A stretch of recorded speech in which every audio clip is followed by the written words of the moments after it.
እንዴት ናቸው? ደህና ናቸው? እኔ ጋር ሁሉ ሰላም ነው። እናንተ ጋር ሁሉ ሰላም? እኔ ጋር ሁሉ ሰላም ነው። ዛሬ ማለት ነው ሩታዬ በፈገግታ በሳቅ ስትመጣ በጣም ነው ደስ ያለኝ። የምር እግዚአብሔር ነው የምላችሁ፣ በጣም ደስ ብሎኛል። ፈጣሪ የተመሰገነ ይሁን። ሲሞት በዛሬ መበጀማ ሆና ነው የመጣችው ከጓደኞቿ ጋር በቃ ደስ የሚል ነገር ነው የመጣችው። ፋፍሽ ብላ አባሻ ቀሚስ ለብሳ ዋው ለትንዝዬ ማለት ነው ለጓደኛ አይ ደስ አይልም? ለጓደኞች እንደዛ ሆናቸው ቪዲዮ ምናምን ስትሰሩ ጓደኞችን ምናምን ደስ ስታደርጉ ደስ አይልም? ዋው የኔ ቆንጆ፣ የኔ ቲዩት፣ የኔ ጎበዝ ሩታዬ አይ ላቭ ዩ በጣም ነው የሚወድሽ። እሺ ወድሻለሁ የኔ እናት፣ የኔ ቆንጆ፣ የኛ ጀግና ሲሞት እናደርጋለን። የማዋለድ እንትናችሁ እንዴት ነው ማለት ሰው ሲወልድ አይታችሁ ታውቃላችሁ? ከዚህ በፊት ድንገት ምጧ እዚህ ቢመጣ ወይኔ ሆነ የቻልነውንም እንሞክራለን ማለት ነው። አይ በቃ ማለት በጣም ደስ የሚላት ይመስለኛል። በዚህ አጋጣሚ እንኳን ለዚህ ክብር በጣም ነው ደስ የሚላት ማለት ነው።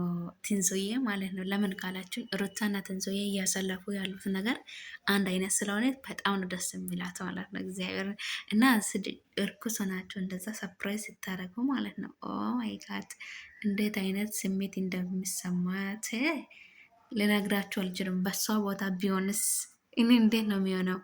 የምር እና እሷ ቦታ ያለውት ይመስለኛል። እኔም የትንሱዬ ቦታ ማለት ነው። የኔ እናት ትንሱዬ አንቺ የዋነሽ ቆንጆ የኔ እናት እኮ ለጥሩ ሰው እኮ አንዳንዴ ሲመችም እኮ የሆነ እንትን የሆነ ግጭት ነገር ይኖራል እና ጥሩ ናቸው። ሩታይም ሆድ የላትም ትንሱዬም ሆድ የላትም። ከአላዛር ጋር ተጣልቶ ነበር ግን አሁን ደግሞ ይሁትማ ትላንትና የተለቀቀው ቪዲዮ ላይ ይሁት እኔ ከአንቴ ጋር ነው የሚሆነው ከአንቴ ጋር ማሆን ነው የሚፈልገው ህፃን ልጄን ያለባት አላሳድግም ምናምን አለች። እናት በጣም ነው ደስ ግን ያንም ቦታ ብዙ ቻሌንጅ ያሳለፋችሁ ሰዎች ታውቃላችሁ ና ትላንትና በጣም ነው ሆዴን የበላችው ማለት ነው። አንጀቴን ነው የበላችው፣ ወደ ሳይሆን አንጀቴን። እግዚአብሔር ነው ምላቸው። ዛሬ ደግሞ እነ ሩታ ሰፕራይዝ ላያደርጉ ነው እሷን።